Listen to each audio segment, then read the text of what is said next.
Está na hora de começar o Lições da Bíblia, o nosso encontro semanal de estudo profundo da Palavra de Deus. E hoje vamos continuar nossa jornada no Evangelho de João e vamos encontrar Jesus abençoando a mulher samaritana junto ao poço, abrindo uma porta imensa de bênçãos para aquela comunidade. É sobre isso e muito mais o Lições da Bíblia que está começando agora.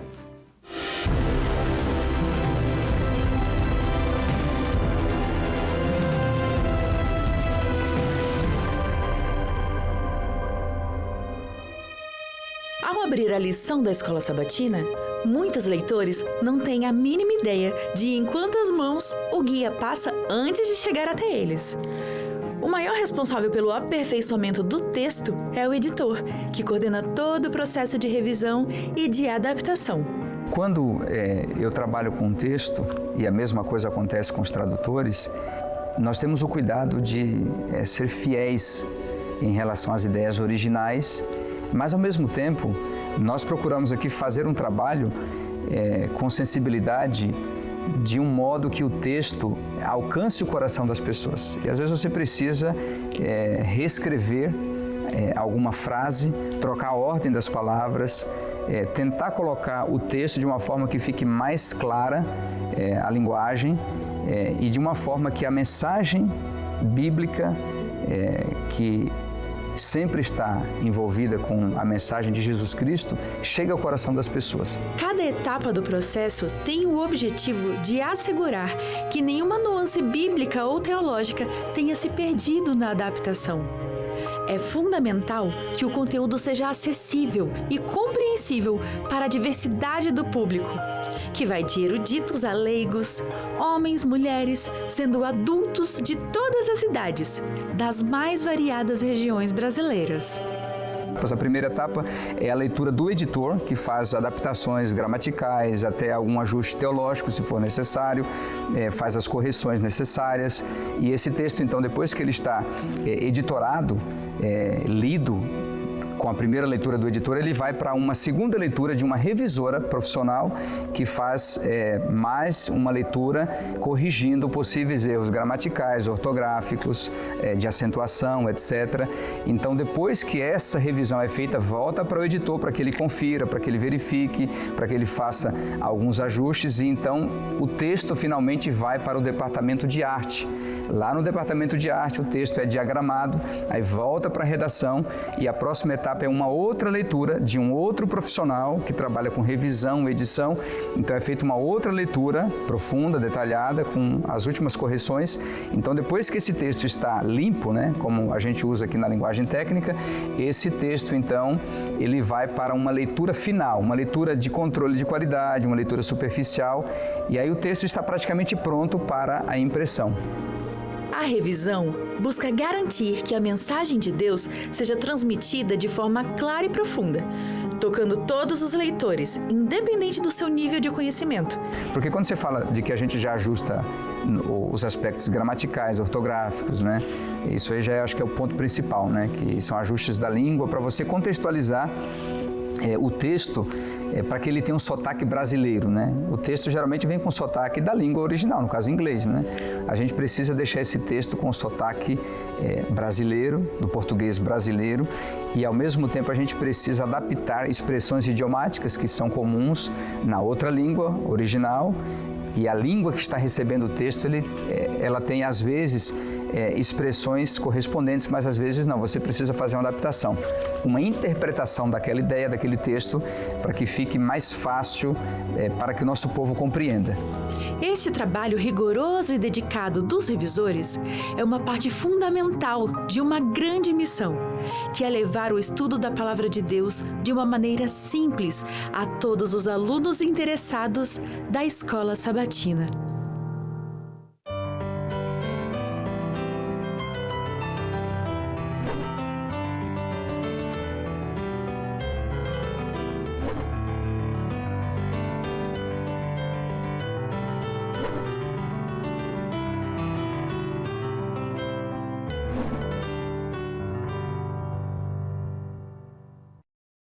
Já estamos juntos aqui para estudar com você a Palavra de Deus. Estamos mergulhando no Evangelho de João, estamos aprendendo coisas muito especiais da Palavra de Deus. E é muito bom contar com a sua companhia, agradecemos a sua presença e você também nos receber na sua casa ou em qualquer lugar em que você está assistindo este programa. Você sabe que esse programa nós fazemos em conjunto. Sempre vem amigos especiais aqui que deixam suas atividades e passam tempo conosco compartilhando conhecimentos que aprenderam aos pés de Cristo estudando a Palavra de Deus. E eu vou apresentá-los mais uma vez. Aqui à minha esquerda, o pastor Elias Brenha. Brenha, seja bem-vindo mais uma vez. Obrigado, pastor Vinícius. É sempre uma honra esse convite de estar aqui. E que Deus nos abençoe mais uma vez, né? Amém. Porque o estudo está extraordinário. Amém. Pastor Wilson Paroski, muito bom recebê-lo mais uma vez. Olá, pastor. É bom estar aqui e estudarmos juntos um pouco mais sobre a Bíblia. Amém. Pastor Henrique Gonçalves, que bom receber você também, meu amigo. Seja bem-vindo. Alegria, pastor Vinícius, estar contigo, pastor Brenha, pastor Paroski, para estudarmos a Palavra de Deus. Amém. Henrique, ora pra gente, por favor. Claro. Pai querido, santo e eterno, te agradecemos pela vida e pela oportunidade que temos, mais uma vez, de estudarmos a sua Palavra. Pedimos pela atuação do Teu Santo Espírito no nosso coração, na nossa mente e a todos também que participam juntamente conosco desse estudo. Oramos no precioso nome de Cristo Jesus. Amém, Senhor. Amém. Chegamos ao momento em que Jesus vai ter o seu encontro memorável com a mulher samaritana. E esse encontro é cercado de complexidades, né? Nós temos aí um judeu falando com uma samaritana, um homem falando com uma mulher. Questões geográficas, contextuais e uma série de questões tornam essa história, pastor Paroski, ela é diferente e, naturalmente, nós aprendemos muitas coisas espirituais a partir desse relato. Para a gente entrar nessa história, por favor, dá para a gente um panorama dessas complexidades que envolveram esse encontro de Jesus e a mulher. É uma pergunta muito ampla, mas vamos lá.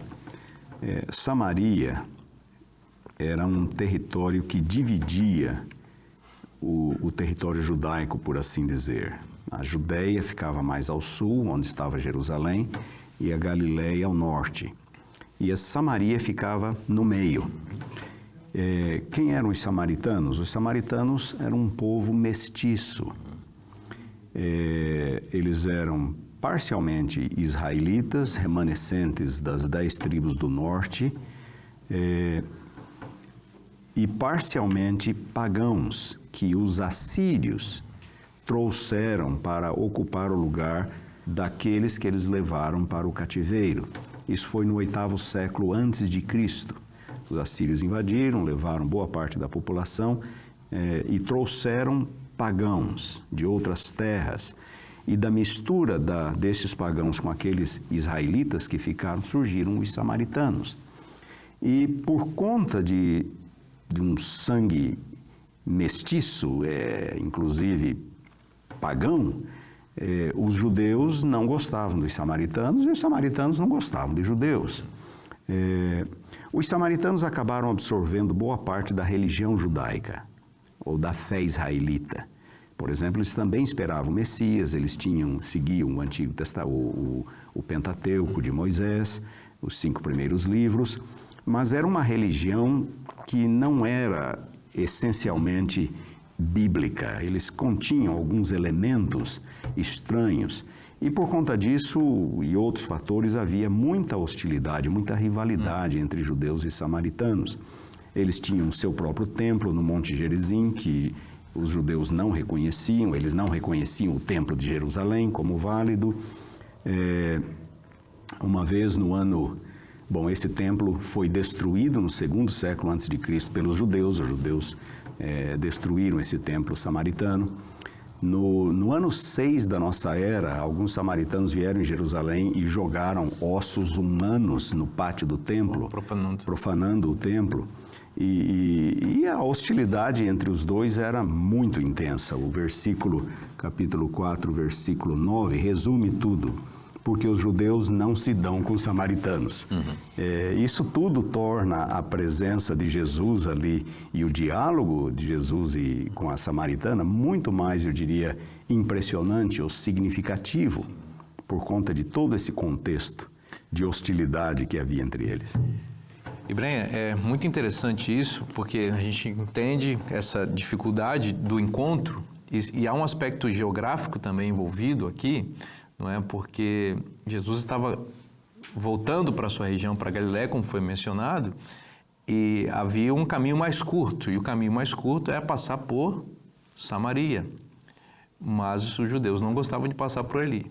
Não era o caminho usual. Não era usual por eles. Eles davam uma volta mais longa para não ter que passar por ali. Mas Jesus, diferentemente do que se acostumava fazer, foi pela estrada de Samaria. E, na verdade, no tempo que Jesus estava vivendo essa experiência, num tempo muito importante do ministério dele, havia algo que precisava ser feito pelos samaritanos. Então, se a gente pudesse resumir esse momento em uma palavra, eu diria o seguinte: intencionalidade. Okay. Por que eu digo isso? Porque a obra salvífica de Cristo é para todas as pessoas. Quer dizer, o método de salvação de Cristo ele é inclusivo, não exclusivo. Então, a gente vê, por um lado, um grupo de pessoas vivendo o exclusivismo, e Jesus, já vimos aí em vários momentos dessa história relatada por João, quebrando paradigmas. Por quê? Porque ele precisa incluir a todos, senão a sua obra salvífica seria incompleta. Então, quando que a obra de salvação, a obra messiânica de Jesus, ela teria a sua validação? Quando ele tivesse a possibilidade de alcançar todas as pessoas. E os samaritanos, apesar de todo esse processo já contextualizado pelo pastor Paroski, vivia na exclusão. Quer dizer, os judeus mantinham relacionamentos com eles apenas comerciais. E quando eram, assim, muito necessários. Mas relacionamentos pessoais, isso era completamente abominável para os judeus. Então, Jesus vem mostrar aí o seguinte, que nós precisamos ter também intencionalidade, porque todas as pessoas são passivas de salvação, a despeito da sua origem, a despeito da sua nacionalidade, da sua etnia, da sua cor, da sua riqueza ou pobreza, porque a gente, infelizmente, cria muitas barreiras, né? Então, geralmente nós nos fechamos em nossos grupos étnicos, fechamos em nossos grupos raciais, e isso é uma barreira para o Evangelho. E Jesus, ele destrava essa corrente, né? E diz assim, olha, a salvação é para todos. Então, a contragosto, seja vocês gostando ou não, eu vou por esse caminho. E os discípulos não entenderam muito isso, porque, enfim, a gente vai ver através do diálogo aqui como essa coisa aconteceu, né? Mas Jesus tinha um propósito, né, para passar por Samaria. Ele sabia pela sua onisciência que ali haveria de encontrar-se com uma mulher e que essa mulher seria o ponto de desequilíbrio, vou dizer desequilíbrio mesmo, de toda essa estrutura. Então, eu gosto de pensar na intencionalidade de Jesus e como nós precisamos, como cristãos, nos dias que nós vivemos hoje também, num mundo tão polarizado, né? Num mundo tão cercado por opiniões, por conceitos, por ideologias, e a gente poderia se aprofundar muito nisso aqui, mas o tempo não nos permite, como nós também temos que ter intencionalidade. O Evangelho é uma missão de salvação intencional. Todos precisam ser alcançados. Pastor Vinícius, eu acho tão importante isso que o pastor Brenha está destacando, a intencionalidade. O verso 4 diz, era-lhe necessário passar por Samaria. Por que era necessário? Havia um objetivo. Quando nós avançamos nessa história, o verso 6 diz assim, estava ali na fonte de Jacó, cansado da viagem, assentara-se Jesus junto à fonte, por volta da hora sexta. Eu vejo aqui novamente a intencionalidade de Cristo. Nisso veio uma mulher samaritana tirar água. Disse-lhe Jesus: dá-me de beber. Eu consigo ver nessa história que Jesus ele não apenas aproveitava oportunidades, ele criava. E aqui tem um grande exemplo para todos nós cristãos do século XXI que queremos em breve ver Jesus voltar. Não é suficiente apenas aproveitar as oportunidades, elas devem ser criadas. E eu vejo aqui muita intencionalidade. Aparece uma mulher, hora sexta, nós sabemos que era por volta de meio-dia. Esse não era um horário comum de uma mulher ir tirar água num poço. Sol quente. Sol quente, uma caminhada solitária ao meio-dia, o sol quente, uma jornada fatigante, que representa, na verdade, a jornada de muitos hoje, em nossos dias. Ela não queria se encontrar com as outras mulheres, no decorrer da história a gente vai entender o porquê. E ela estava lá numa caminhada solitária. Por essa mulher, Jesus passa por Samaria, ele fica ali junto ao poço. E aí Jesus aqui nesse momento ele começa a quebrar barreiras. Como o pastor Paroski mencionou, as barreiras entre os judeus e samaritanos. Jesus ele começa a quebrar algumas barreiras. Primeiro, um judeu estava falando com um samaritano. Segunda barreira, era uma mulher samaritana. Poderia até aqui colocar uma terceira. Não era uma mulher que tinha uma boa reputação. Era uma mulher que já tinha tido alguns maridos. Jesus ele está quebrando aqui algumas barreiras, colocando em risco até mesmo a percepção que alguns líderes poderiam ter sobre ele. Não era comum um líder ser visto falando com uma mulher em público. Na verdade, isso era algo que manchava a reputação. Mas Jesus, ele se importou primeiro com a necessidade de salvação daquela mulher. E quando Jesus aborda aquela mulher, se Jesus tivesse oferecido um favor para ela, ela haveria rejeitado. Se Jesus tivesse oferecido um presente, ela não aceitaria. Mas com tanta intencionalidade, o que Jesus faz? Ele pede um favor. Um favor como esse, um oriental não deveria recusar. E aqui me chama muita atenção porque o Criador do universo, aquele que criou a fonte das águas, dos mares, ele confia a sua necessidade de sede a uma pobre mulher pecadora, porque ele queria alcançar o coração dela e salvá-la. Verdade. E o que me impressiona também, pastor Henrique, nessa questão, é o fato de Jesus, é a didática de Jesus. Jesus é o mestre dos mestres, né? Então, ele partia do comum para o incomum, né? Então, ele parte. Então, a partir do momento que ele cria a necessidade, ele também oferece a solução para essa necessidade. Então, veja a didática de Jesus, é algo extraordinário. Ele não apenas cria naquela mulher a necessidade, como ele também oferece o quê? Aquilo que ela teria para suprir a sua necessidade. Água. No meio daquele horário causticante, né? Meio-dia, ninguém mais do que eles ali, principalmente Jesus, cansado daquela viagem, pedir água. E disso, ele tira a maior lição espiritual para a vida daquela mulher. Ele se oferece como sendo a água viva. Então, é sempre assim que Jesus faz, né? E assim ele ia quebrando os preconceitos, abrindo caminhos e trazendo ao coração das pessoas aquilo que elas mais necessitavam, que era a salvação. É curioso que no capítulo 3, o capítulo anterior, Jesus se encontra com Nicodemos, que se esconde à noite. A lição destaca esse ponto. E aqui em João 4, Jesus se encontra com essa mulher que se esconde ao sol do meio-dia. São pessoas que estão se escondendo por motivos diferentes, mas que são encontradas por Cristo, confrontadas em suas questões espirituais e são transformadas pelo amor de Deus e pela graça. E como vocês destacaram bem a questão da intencionalidade, eu acrescentaria até a palavra necessidade da parte de Cristo. Veja que o amor de Deus é tão grande que ele precisa ir ao encontro das pessoas. E aqui a gente vê isso nessa mulher. Ele precisava estar com ela. A expressão era necessário para ele. Ele sentia essa necessidade, porque ele veio para isso mesmo, para salvar as pessoas. E ele sabia que ali havia uma pessoa estratégica, tanto individualmente, quanto no resultado do testemunho dela, como a gente vai ver na sequência. Não é isso, pastor Paroski? Exatamente.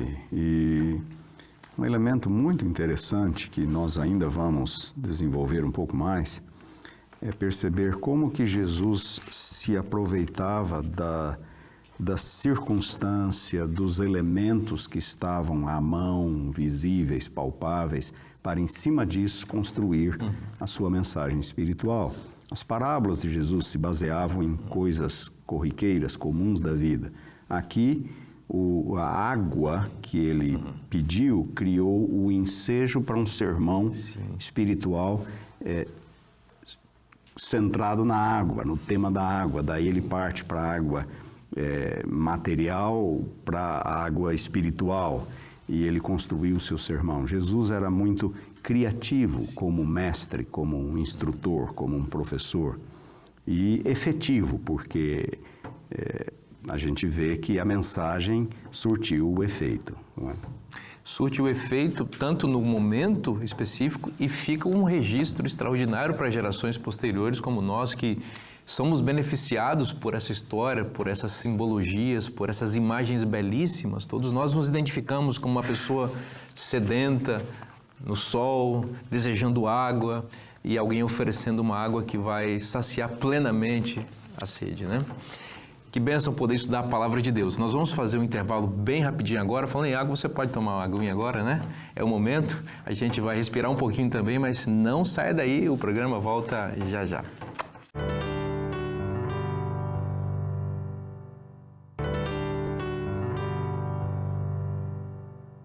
Estamos de volta com o programa Lições da Bíblia para continuar estudando a palavra de Deus com você.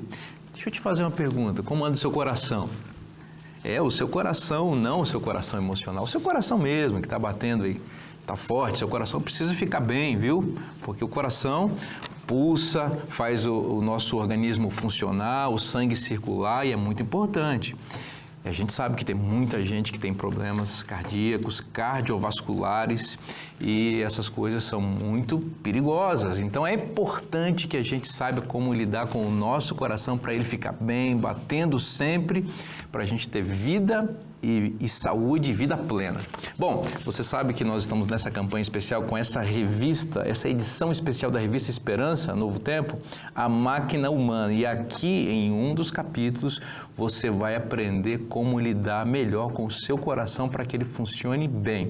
É claro que a revista não vai solucionar todos os seus problemas, mas a gente oferece uma revista como essa porque abre uma janela de oportunidade, de conhecimento para você resolver problemas maiores, informações que estão aí muito úteis e muito boas, que às vezes você não as tem, mas que podem ajudar muito você. Pastor Vinícius, eu conheço alguém também que está precisando melhorar a sua saúde, está enfrentando problemas cardíacos. A revista vai ajudar você também nesse sentido. Como é que faz para ter esse material? É muito fácil.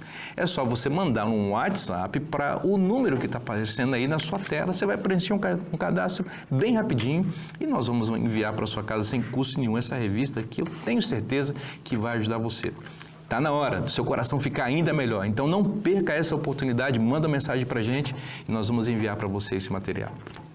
Bom, vamos continuar conversando sobre o Evangelho de João. A gente está aqui nesse encontro memorável entre Jesus e a mulher samaritana junto ao poço. Pastor Porosky, é o poço aqui, essa imagem é muito bonita, já foi descrita aqui, né? Meio-dia, o sol quente, uma mulher excluída ali junto a um poço para buscar água, e essa cena tem a presença de Jesus. Jesus buscou um lugar em que ele sabia que as coisas ou aquele encontro aconteceria. Esse poço era um poço que remontava ao tempo de Jacó. Era um poço antiquíssimo. Essa é uma região semiárida e não é fácil encontrar água e água potável.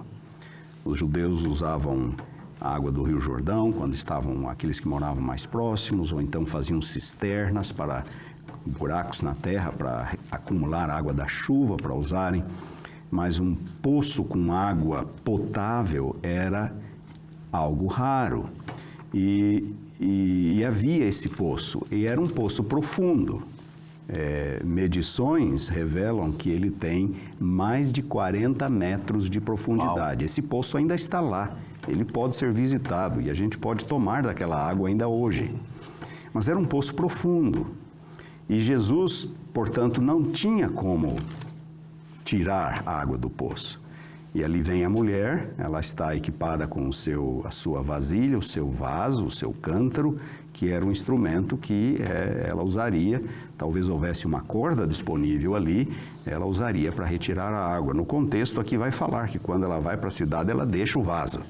Então, Jesus não tinha como tirar a água, dado a profundidade do poço. E é por isso que ele inicia, então, o diálogo com ela, dá-me um pouco, dá-me de beber. E aí Jesus criou todo o contexto, toda a ocasião para o diálogo que se segue. Muito, muito interessante isso, né? E isso, de alguma maneira, impressiona muito essa mulher. Quando nós lemos o relato, primeiro pelo contato, né? Ela primeiro já fica bem surpresa, como sendo tu, judeu, está no verso 9, pede beber a mim, que sou mulher samaritana, e Jesus então responde no verso 10, se conheceras o dom de Deus e quem é que te pede, dá-me de beber, tu lhe pediria e ele te daria água viva. E aí ela faz a menção, pensando unicamente no poço, como o pastor Paroski mencionou, Senhor, tu não tem com que tirar, o poço é fundo, pois, onde, pois, tens a água viva? É porventura maior que Jacó? E eu acho muito interessante que no verso 13, Jesus ele começa a transferir a atenção daquela mulher apenas para as necessidades do cotidiano, para uma necessidade muito maior que ela tinha e não conseguia ver nesse momento. Ele diz no verso 13, afirmou-lhe Jesus, quem beber dessa água, tornará a ter sede. Aquele, porém, que beber da água que eu lhe der, nunca mais terá sede. Pelo contrário, a água que eu lhe der será nele uma fonte a jorrar para a vida eterna. Quero destacar aqui 2 pontos desse texto. Primeiro ponto, aquela mulher, ela estava entregando toda a sua energia, todo o seu esforço, toda a sua atenção apenas para satisfazer as necessidades temporais, cotidianas, que tem a sua importância também, mas Jesus estava revelando uma necessidade muito maior. Aquela mulher estava indo ao meio-dia sozinha, tirar água para aliviar a sede, e logo ela teria o que novamente? Sede. Logo seria necessário ela voltar ao poço novamente, num outro dia novamente. Jesus transfere a atenção dela para aquilo que é eterno. Nós corremos um risco em nossos dias, em meio a uma rotina tão acelerada que temos hoje, tecnologia, internet, acesso ao telefone, o trabalho, nós corremos um risco hoje também de olharmos apenas para aquilo que é o cotidiano, apenas para as necessidades do hoje, desse tempo. Deus constantemente busca transferir a nossa atenção para aquilo que é o espiritual, para a nossa maior necessidade, que é de vida eterna, de crer nele e, crendo, ter vida eterna. Quem beber dessa água, ele fala para a mulher, nunca mais terá sede, e ele vai além. Ele fala, vai ter uma fonte a jorrar para a vida eterna. O poço naquele tempo era raro, como o pastor mencionou. Agora, aquele que beber da água de Cristo tem uma fonte dentro de si. E quando você tem uma fonte dentro de si, ao meu ver, 2 coisas acontecem. Se você tem uma fonte dentro de si, você não tem mais sede. Está jorrando a água da vida, que é Cristo Jesus. Segundo, quando você tem uma fonte a jorrar dentro de si, as pessoas que estão ao seu redor também bebem dessa água, da água da vida. Uma linda metáfora daquilo que acontece quando temos Cristo, aceitamos Cristo em nossa vida, nós temos saciada a nossa principal sede e as pessoas que estão ao nosso redor também bebem da água da vida. Só um pequeno detalhe. No diálogo com Nicodemos, Jesus fala que ele precisava nascer de novo. Jesus estava falando nascimento espiritual, ele interpretou como sendo o nascimento físico, natural, entrar no ventre da mãe, nascer de novo. Aqui aconteceu a mesma coisa. Jesus está falando da água espiritual e ela está pensando que Jesus tem alguma fonte de água que nunca vai se esgotar e que ela vai poder saciar a sua sede para sempre. E ela pensa que Jesus está falando de uma água natural. Mas aí o diálogo, ela também interpreta mal as palavras de Jesus como Nicodemos, é curioso no primeiro momento. Como a encarnação de Jesus oferece para Deus oportunidades de diálogo com o ser humano, né? Sim. Porque lá no caso de Nicodemos, o assunto é nascer de novo. E aí o Nicodemos faz uma pergunta absurda. Como é que um homem, já sendo velho, pode entrar de novo no ventre da sua mãe? Jesus poderia ter dado uma resposta para ele: olha, eu sou Deus e eu, de alguma forma, fui para um ventre de uma mulher. Essa conversa não apareceu, mas ela estava subjacente ali. Sim. No caso da mulher samaritana, você tem Jesus pedindo para beber água. Eu acredito que ele estava com sede. Era meio-dia. A encarnação dele, o corpo humano dele pedia água. Mas ele aproveitou essa necessidade física que a encarnação lhe impôs para, a partir dessa necessidade, falar de coisas muito mais profundas, de necessidades ainda maiores que aquela mulher tinha. Interessante que você tocou num ponto aí importantíssimo, né? Jesus, ele partia, né, do natural para o sobrenatural, né? Do físico para o espiritual. E eu vejo aqui 2 pontos muito significativos. Primeiro, como o pastor Paroski disse, Jesus fala de uma água natural para levá-la a uma água, necessidade da água espiritual. Nicodemos, de um nascimento físico para um nascimento espiritual.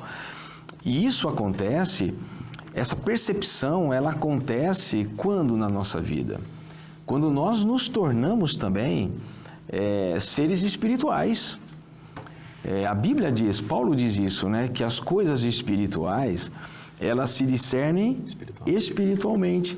Então, é por isso que há aquele contraponto, né? O homem natural, o homem espiritual. Então, quanto mais nós nos aproximamos dessa presença de Jesus e a ação do Espírito Santo na nossa vida, mais percepções a gente tem a respeito das coisas espirituais. Porque às vezes a gente não pode nem condenar determinadas pessoas no sentido de, não compreendeu, não entendeu. Puxa, por que ela não entende? É porque ela não está num estágio ainda de espiritualidade a ponto de entender certas coisas. É por isso que a vida cristã, ela é um processo, né, de crescimento, de desenvolvimento, porque há coisas que para a gente que já atingiu uma determinada rodagem na nossa vida espiritual, é simples nós compreendermos. Mas e para aquele que está começando? É porque eu estou dizendo isso porque às vezes a gente está falando para pessoas que, poxa, por que ele entende assim e eu não consigo entender? Por que ele chegou a essa conclusão e eu não consegui chegar ainda? Isso é natural. Claro. O desenvolvimento da vida cristã é mais ou menos como uma caminhada mesmo. Você vai se fortalecendo, você não começa correndo 42 quilômetros, você começa correndo 1.000 metros, depois você vai para 2.000. Você é especialista nisso também. 5.000, 10.000, e você vai começando a trabalhar nisso, porque é um processo. E isso aconteceu claramente aqui no desenvolvimento dessas 2 histórias, tanto de Nicodemos como da mulher samaritana. Mas o ponto para mim aqui, mais importante, que é o segundo ponto, é quando Jesus percebe que essa mulher não tem essa percepção, está difícil para ela entender onde ele quer chegar, e no verso 16, então, ele diz assim, vai lá e chama teu marido. E aí ela diz assim, eu não tenho marido. E Jesus, na hora, diz assim, é verdade, você já teve 5 e agora o que você tem não é teu marido. Então entra naquela questão que o pastor Henrique já falou, dessa aparente vida duvidosa dessa mulher e tudo mais. Mas o que acontece nisso? Primeiro, Jesus demonstra a sua onisciência, né? Ou seja, ele era Deus, então ele lia os corações das pessoas. Ele estava por dentro do que estava acontecendo na vida, ele nunca tinha tido um encontro com essa mulher. Ele nunca tinha visto essa mulher, pelo menos fisicamente, enquanto ele estava na terra. Mas, como Deus, ele conhecia a história dessa mulher, ele sabia tudo, né? Eu acho muito importante a gente pensar que Jesus resolve os problemas definitivamente. Ele resolve os problemas da causa para os efeitos. A mulher estava com um problema espelhado no efeito. Ou seja, ela tinha que ir meio-dia porque ela era uma pessoa rejeitada. Ela tinha vergonha. Então, o diálogo vai se desenvolvendo à luz dessa necessidade dela. Do tipo assim, se você tiver uma água aí que eu não precisasse vir aqui, né? O problema dela era ir ali, mas na realidade o problema era superior a esse. Era todas as dificuldades morais que ela envolvia, que envolvia a vida dela. E ao oferecer essa água para ela, o que Jesus estava oferecendo não era uma água que ela pudesse se manter escondida das pessoas. Era uma água espiritual que resolvia os problemas morais dela, que resolveria inclusive o problema da sociedade em que ela estava vivendo. Então, veja, Jesus, ele oferece soluções definitivas para os nossos problemas. Ele não vai com paliativos. Às vezes a gente quer um band-aidzinho para um problema espiritual, enquanto a gente está sendo carcomido por dentro. Cristo vai lá e resolve o problema por dentro. Quer dizer, já passou pela tua cabeça também que às vezes Jesus precisa tocar na nossa ferida? Exato. Dói um pouco, não dói? Dói. Porque eu acho que o mais importante encontro que um ser humano pode ter, além do encontro com Jesus, é o encontro com Ele mesmo. Né? É o encontro com Ele mesmo. É aquela questão onde ele consegue, pela percepção do Espírito Santo, se enxergar. Né? E é isso que o Espírito Santo faz com a gente. Né? Ele faz você enxergar a sua real necessidade. E quando a gente enxerga a nossa real necessidade e a gente coloca isso diante do Senhor, aí entra no que você disse. A solução definitiva acontece. Fora desse processo e desse caminho, tudo é paliativo, tudo é band-aid. Pastor Paroski, tem uma coisa importante aqui, que a gente falou do poço, mas tem a água, né? Que a gente também está tratando. E a água tem um simbolismo muito forte, que vem, inclusive, do Antigo Testamento. O profeta Ezequiel menciona essa questão da água que vai ser aspergida sobre aqueles que foram transformados pela graça de Deus. Esse tema está presente aqui. A água, como eu disse, a água é essencial para a sobrevivência humana. E no Oriente Médio, a água adquire um significado ainda maior, porque, como eu já mencionei, água potável era extremamente rara no Oriente Médio. Então, por conta disso, da importância e da sua raridade, já no Antigo Testamento encontramos várias referências, vários usos simbólicos da água para destacar realidades espirituais. O salmista fala, Isaías fala, Ezequiel fala, muitas passagens em que a água cria o ensejo para lições espirituais, para necessidades espirituais. A água da salvação. E essa água representando o Espírito Santo, né, que vem e sacia a nossa sede, né? A sede física dessa mulher, ela representa a sede espiritual que todos nós temos. O profeta Isaías mesmo diz: todos vós que tendes sede, vinde às águas, né? Você está com sede, todos nós já experimentamos o gosto terrível da boca seca, não é? Depois de uma corrida, o que você mais quer é água. E Jesus sabe das nossas necessidades. Jesus conhece a sua sede. E você tem uma fonte em Cristo para saciar a sua necessidade. Nós vamos fazer um intervalo bem rapidinho agora, para a gente poder curtir essa bênção que é o intervalo. É o show do intervalo da Novo Tempo. Você não saia daí. O programa volta já já.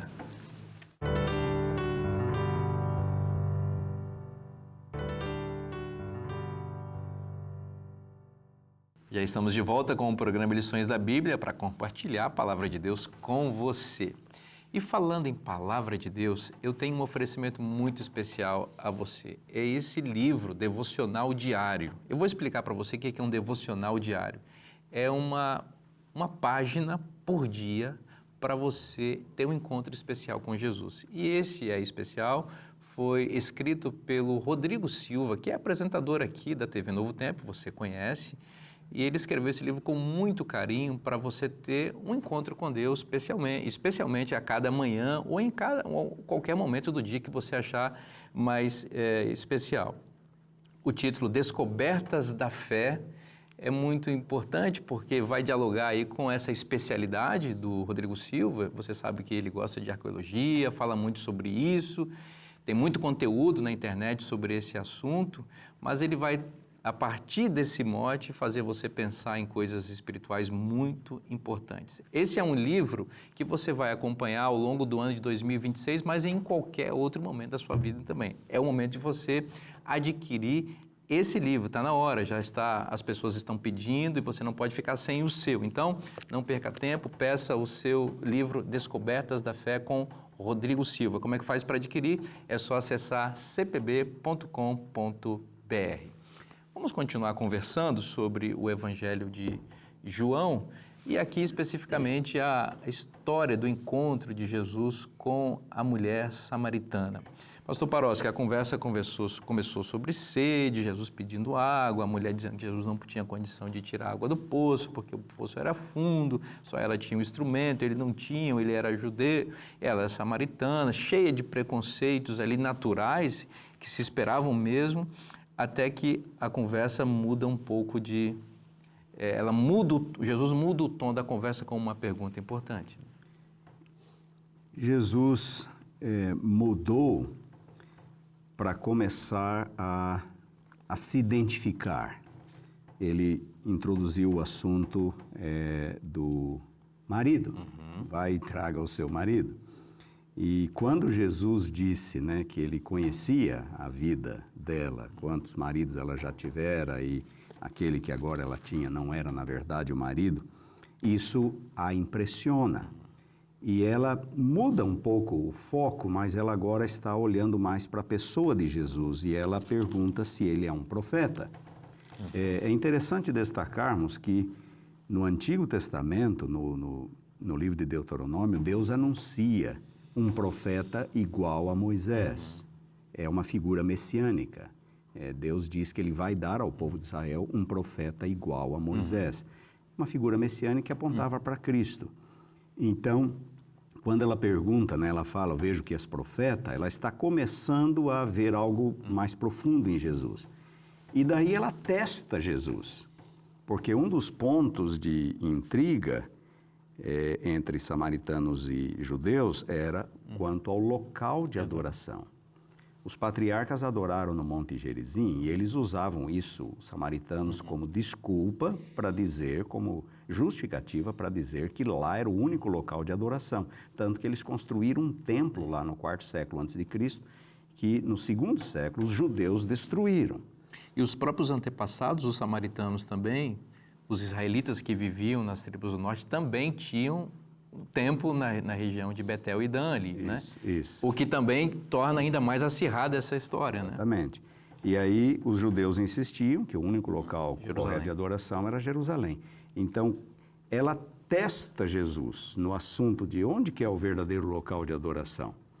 E aí Jesus parte por uma lição espiritual. Na verdade, a adoração não está diretamente relacionada ao local, mas sim como nós adoramos, os verdadeiros adoradores, não é?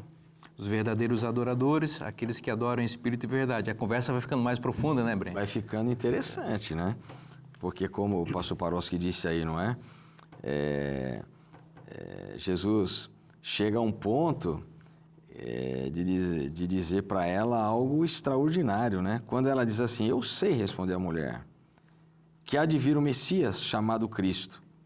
Quando ele vier, nos anunciará todas as coisas. Percebe que ela tinha percepções messiânicas, ela tinha expectativas messiânicas. Só um detalhezinho, perdoe-me, Brenha. Os samaritanos aguardavam o Messias. Sim. Como eu disse, eles seguiam os 5 primeiros livros de Moisés e eles até chamavam, eles tinham um nome, é o Tareb. O Tareb é o Messias, eles esperavam o Messias. Exatamente, dentro desse contexto, dessa expectativa messiânica que estava. Existe o Pentateuco samaritano hoje ainda como uma das fontes da Bíblia. Claro. E aí o que acontece? Acontece a coisa mais extraordinária entre Deus e o homem. Eu acho isso extraordinário. Para mim é o ponto mais lindo dessa história, porque se não fosse por esse momento, Jesus não teria ido. É incrível isso, né? Porque quando a gente abriu a lição, a gente falou de intencionalidade. Sim. E, na verdade, esse é o ponto onde Jesus intencionalmente queria chegar. E Jesus chega ao ponto de fazer aqui, não é a sua primeira, né, manifestação pública messiânica, onde ele se identifica com o Messias. E aí quando ele diz assim, eu sou o que falo contigo. Imagina o impacto disso na vida daquela mulher. Porque não sei te dizer exatamente qual era a expectativa que estava na mente dela. Qual era o tipo de Messias que ela esperava. Mas a verdade é que ela se depara com aquele Messias sedento, aquele Messias que lia o coração dela. Quer dizer, é um paradoxo na cabeça dela, né? Porque ao mesmo tempo que ela vê um homem cansado, fatigado, sentado à beira de um poço pedindo água, ela se depara com um homem que lê o coração dela, que diz para ela tudo o que ela viveu e estava vivendo. E aí, olha que coisa interessante, os discípulos chegam nesse ponto e ela então deixa o cântaro, porque esse era o primário, a missão primária dela, mas ela deixa o cântaro e vai para a cidade e ela diz ali: vinde comigo e vede o homem que me disse tudo quanto tenho feito, será esse porventura o Cristo? E aí nós conhecemos o final da história, daqui a pouco a gente vai finalizar com isso, mas o que eu destaco aqui é esse encontro dessa mulher com o Messias. A história nos diz que mudou tudo, mudou para melhor. Ninguém passa por uma experiência de um encontro pessoal com Jesus e permanece do mesmo jeito. É impossível, é impossível. É uma narrativa tão bonita e tão envolvente. Eu imagino que Cristo ele afirma com tal autoridade: eu sou, eu quem falo contigo. Não dá tempo dela responder, os discípulos chegam, segundo a narrativa. Mas o texto ele faz questão de informar no verso 28 que aquilo impacta de tal maneira a vida dela que ela deixa o cântaro. É um objeto muito importante para eles. Devemos lembrar que aquilo não era fabricado como é fabricado hoje, as tigelinhas de plástico, ou baldes e aí por diante. Ela deixa e sai. Há ali um breve diálogo com os discípulos chegam com comida, falam: mestre, come. Mas ele diz, no verso 32, eu estou lendo: uma comida tenho para comer que vós não conheceis. No verso 34 ele fala: a minha comida é o quê? É fazer a vontade de Deus. Ou seja, eu tenho fome daquilo que é físico, mas eu tenho uma fome muito maior. A fome é fazer a vontade de Deus. E aí volta para a consequência desse contato com a samaritana. E aqui eu percebo que lá no verso 4, quando nós lemos: era necessário passar por Samaria, havia uma preocupação com aquela mulher, um desejo, como você mencionou, de abençoá-la, de ajudá-la, de salvá-la, mas não era restritamente aquela mulher. Porque quando nós encontramos o verso 39, nós vemos a consequência disso. O verso 39 diz: muitos samaritanos daquela cidade creram nele. Em virtude do quê? Do testemunho da mulher que anunciara. Ela já era uma evangelista. Ele me disse tudo quanto tenho feito. Vindo, pois, os samaritanos ter com Jesus, pediram que permanecesse com ele. E Jesus atendeu. O texto fala: e ficou ali 2 dias. E o que acontece? Muitos outros creram nele, por causa da sua palavra. E diziam à mulher: já agora, não é pelo que disseste que nós cremos, mas porque nós mesmos temos ouvido e sabemos que este é verdadeiramente o Salvador do mundo. Aquela mulher recebeu um testemunho de Cristo. Os samaritanos receberam, mas eu preciso destacar aqui que os discípulos também receberam um testemunho da verdadeira natureza da missão de Cristo. Agora, não poderia deixar de destacar nesse final essa mulher que bebe da água da vida, a intencionalidade, como mencionamos. No começo da história, Jesus pede água e nós vemos no decorrer da história que é ela que fica com sede, é ela que começa a beber água, ela bebe dessa água, tem uma fonte a jorrar dentro dela, que ela começa a jorrar para fora. E a lição de sexta, termino mencionando esse ponto, traz aqui uma citação de Ellen White, do livro Desejado de Todas as Nações, dizendo: essa mulher representa a atitude de uma fé prática em Cristo. Todo verdadeiro discípulo nasce no reino de Deus como um missionário. Naquele momento, ela bebeu da água da vida. E por beber dessa água, teve uma fonte a jorrar dentro dela, que tornou ela já numa missionária, numa representante de Cristo. Quero pensar um pouquinho, voltando, nessa questão do processo, do desenvolvimento da fé dessa mulher. Ele era antes só um judeu, um homem, um judeu. Daqui a pouco ele é um profeta. É um profeta, hein? Você está sabendo das coisas. Aí tem os testes, aí o tema teológico vem, porque o tema teológico separava os dois povos. Adoração é onde? É aqui ou é lá? Jesus mostra que a questão não envolve lugares. Deus está procurando adoradores que o adorem em espírito e em verdade. E aí no verso 22, Jesus ele vai ser muito preciso, carinhoso, mas não vai omitir a verdade. Ele diz, vocês adoram o que vocês não conhecem, nós adoramos o que conhecemos, porque a salvação vem dos judeus. Eu fiquei pensando nessa frase quando Jesus falou, a salvação vem dos judeus. Eu acho que estou imaginando ele até, a salvação vem dos judeus. Ele não foi assim, ele não diz, eu sou o Salvador nesse momento, mas ele está dizendo, a salvação vem dos judeus. É como se dissesse assim, olha, você não está vendo, eu estou aqui. Ó.